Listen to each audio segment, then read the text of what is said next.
Dieu a donné à Moïse 4 noms pour le préparer à un ministère très efficace. Il dit « Je suis le Dieu de ton père, le Dieu d'Abraham, le Dieu d'Isaac et le Dieu de Jacob » Exode 3,6. Dieu dit à Moïse « Je suis celui qui suis ». Et il ajouta « C'est ainsi que tu répondras aux enfants d'Israël, celui qui s'appelle « Je suis » m'a envoyé vers vous » Exode 3,14. Le premier nom est le Dieu d'Abraham. Ce nom contient un message double. Abraham a pu découvrir la véritable signification de la justice. Il était l'ami de Dieu. Dieu apparut pour la première fois à Abraham dans Genèse 12, alors qu'il avait 75 ans. Il lui apparut 2 fois dans le même chapitre, une fois au chapitre 13, une fois au chapitre 14 sous la forme de Melchisédek, et une fois au chapitre 15.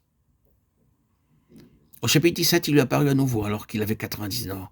Ce n'est qu'à cet âge-là qu'il est devenu juste, c'est-à-dire lorsqu'il crut à la puissance de Dieu qui accomplit des miracles pour avoir un enfant.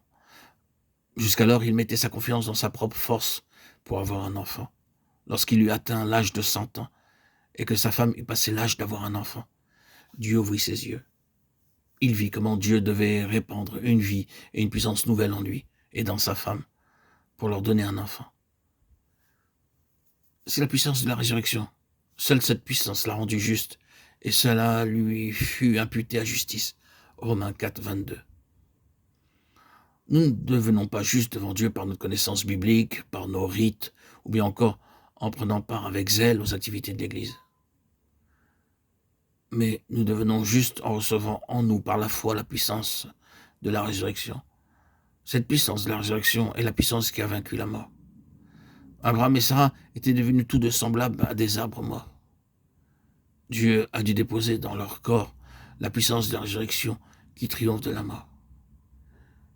Ils ne pouvaient pas se glorifier de leur capacité ou de leur force. Voilà la signification de la nouvelle naissance. C'est une grande expérience. Du fait que Dieu a déposé en nous la vie nouvelle et la puissance de la résurrection qui triomphe de la mort, nous le servons en revendiquant tous les jours cette puissance. Abraham est devenu l'ami de Dieu. Ainsi s'accomplit ce que dit l'Écriture. Abraham crut à Dieu et cela lui fut imputé à justice. Et il fut appelé ami de Dieu. Jacques 2, 23. Avant de devenir l'ami de Dieu à 99 ans, il pouvait dire en toute vérité comment Dieu lui était apparu, lui avait parlé, comment il lui avait obéi, l'avait suivi. Mais il ne pouvait pas dire que Dieu était son ami. Dans Genèse 18, 17, Dieu a pu dire à son sujet « Cacherai-je à Abraham ce que je vais faire ?» À partir de ce moment, Dieu pouvait partager tous les secrets avec Abraham. En partageant librement avec Dieu nos secrets personnels, nos problèmes, nos chutes et nos manquements, nous devenons également des amis de Dieu. Nous pouvons parler à Dieu comme à un ami. Nous ne devons pas craindre de lui avouer nos tentations personnelles. Nous pouvons lui parler comme nous parlons à notre meilleur ami. Puis, nous devons patiemment attendre la réponse. Nous pouvons aussi demander à Dieu de nous révéler ses propres secrets, ses mystères célestes. L'amitié devient plus forte quand nous partageons nos secrets. Lorsque nous marchons avec Dieu comme avec un ami, nous avons le privilège de le servir en portant davantage de fruits. Dieu parla à Moïse face à face et Moïse put poursuivre sa tâche.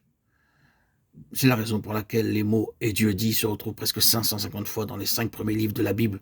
Dieu commença à parler à Moïse comme à un ami.